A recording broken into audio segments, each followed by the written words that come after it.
नमस्कार. मराठी अपडेट गुरु या यूट्यूब चॅनलवर मी ओंकार. संपूर्ण महाराष्ट्रामध्ये इयत्ता 10वीचे विद्यार्थी आहेत यावर्षी उत्तीर्ण झालेत आणि 11वी प्रवेश प्रक्रियेअंतर्गत जे फॉर्म भरत आहेत तर अशा विद्यार्थ्यांसाठी पहिला मायनॉरिटी कोटा असेल, इन हाऊस कोटा असेल आणि त्याचबरोबर लक्षात घ्या की मॅनेजमेंट कोटा असेल तर या अंतर्गत 0 फेरी राऊंड आहे, याचे प्रवेश सुरू झालेले आहेत. काल दिवसभरामध्ये साधारणतः वेबसाईटवरती प्रॉब्लेम होता.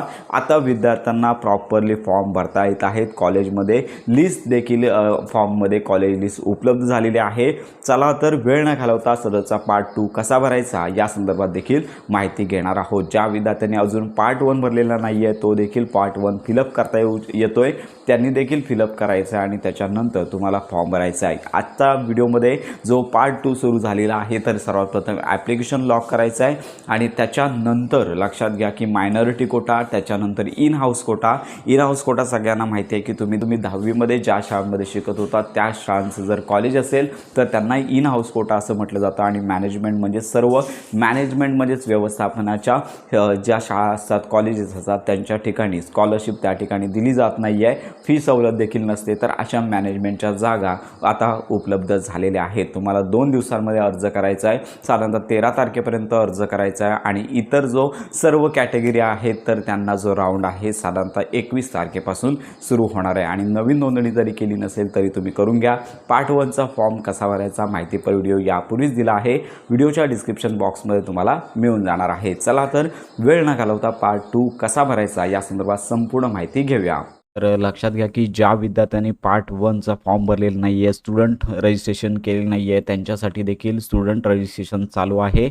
पार्ट 1चा फॉर्म कसा भरायचा माहितीपर व्हिडिओ यापूर्वीच देण्यात आलेला आहे. तर लक्षात घ्या की मायनॉरिटी कोटा, त्यानंतर लॉक अनलॉक कसा करायचा फॉर्म आपण यापूर्वीच पाहिलेला आहे. तर सर्वप्रथम लॉग इन या पेजवर क्लिक करायचा आहे. तुमचा ईमेल आय डी जो आहे, लक्षात घ्या की लॉग इन आय डी म्हणजे तुमचा रोल नंबर आणि पासवर्ड टाईप करायचा आहे आणि त्यानंतर कॅप्चा टाईप करून खाली लॉग इन या टॅबवर तुम्हाला क्लिक करायचं आहे.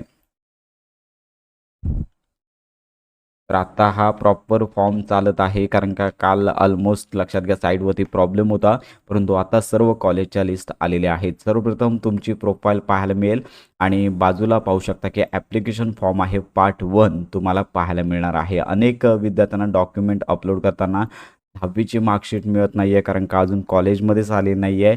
डिजिटल कॉपी टाकू शकता. स्कूल लिव्हिंग सर्टिफिकेट सध्या येथे कंपल्सरी नाही आहे. सध्या लक्षात घ्या की येथे हा जो ऑप्शन आहे तो कंपल्सरी येथे ठेवण्यात आलेला नाही आहे. सगळ्यांना ही महत्त्वाची बाब लक्षात ठेवायची आहे. त्यांनी सांगितलेलं आहे की स्कूल लिव्हिंग सर्टिफिकेट अंतिम म्हणजे ज्यावेळी तुम्ही शाळेमध्ये कॉलेजमध्ये प्रवेश घ्याल त्यावेळी तुमच्याकडे असेल तरी देखील चालणार आहे, अशी महत्त्वाची बाब आहे. त्यामुळे 10वीचं जरी सर्टिफिकेट असेल, डिजिटल कॉपी जरी असेल तरी तुम्ही हा जो फॉर्म आहे तो फिलअप करू शकता. त्यानंतर लक्षात घ्या नेक्स्ट या टॅबवर क्लिक करायचं आहे आणि लक्षात घ्या फी तर तुम्ही अगोदर पे केलेली असेल, ज्यांनी पे केली नसेल त्यांना फी आहे ती पे करायची आहे.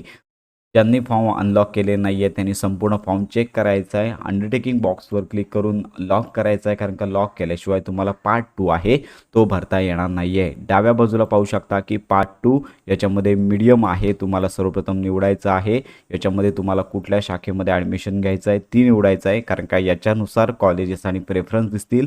आणि त्यानंतर स्ट्रीम आहे ती मीडियम तुम्हाला निवडायची आहे. त्यानंतर सेव्ह अँड नेक्स्ट या टॅबवर क्लिक करायचं आहे आणि त्याच्यानंतर पाहू शकता की in house quota, minority quota, management quota. तर इन हाऊस कोटामध्ये तुम्हाला अगोदरच तुम्ही ज्या ठिकाणी कॉलेजमध्ये शाळांमध्ये ॲडमिशन घेतलं होतं 10वीला त्या ठिकाणी कॉलेज असेल तर खाली लिस्ट पाहायला मिळेल. जर आली नसेल तर तुम्ही येथे सर्च करू शकता. त्यामध्ये तुम्हाला मीडियम टाकायचं आहे, डिस्ट्रिक्ट, तालुका, त्यानंतर स्ट्रीम, एडेड किंवा government, partially aided, self finance किंवा अनएडेड. याच्यामध्ये पार्शली एडेड म्हणजेच 20% 80% अनुदान, सेल्फ फायनान्स म्हणजे प्रायव्हेट, अनएडेड म्हणजेच विना अनुदानित. आणि गव्हर्नमेंट आणि पहिले 2 ऑप्शन आहेत. Government college type boys coeducation, त्यानंतर गर्ल म्हणजेच बॉईज असेल, गर्ल्स असेल आणि एकत्रित असेल तर मधला ऑप्शन आहे.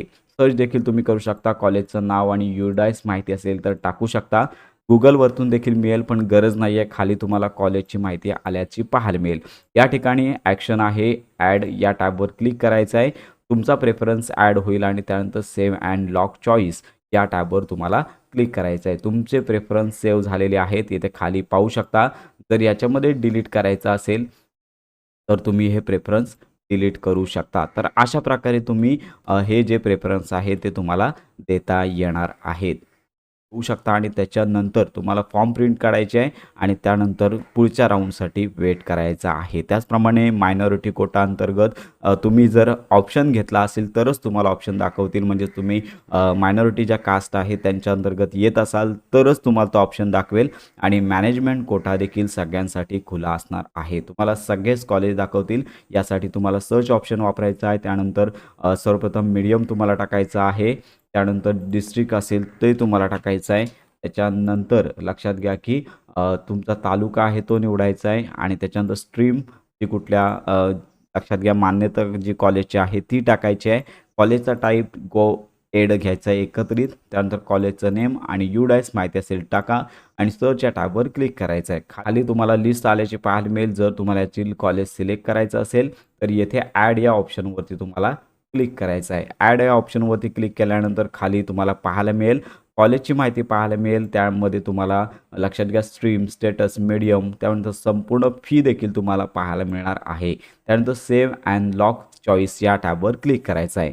अशा प्रकारे तुमचा फॉर्म सबमिट होईल आणि त्याच्यानंतर तुम्हाला या फॉर्मची प्रिंट काढायची आहे आणि अशा प्रकारे फॉर्म प्रिंट काढून तुम्हाला सेव्ह करून ठेवायचं आहे आणि राऊंडसाठी वेट करायचं आहे. तर अशा प्रकारे तुम्ही इन हाऊस कोटा, त्यानंतर मायनॉरिटी कोटा आणि त्यानंतर मॅनेजमेंट कोट्याअंतर्गत अर्ज करू शकता. इतर विद्यार्थ्यांना 20 तारखेनंतर ऑप्शन देता येणार आहेत. जर याच्यामध्ये तुम्हाला घ्यायचं नसेल प्रवेश तर तुम्ही फक्त रजिस्ट्रेशन करून ठेवा.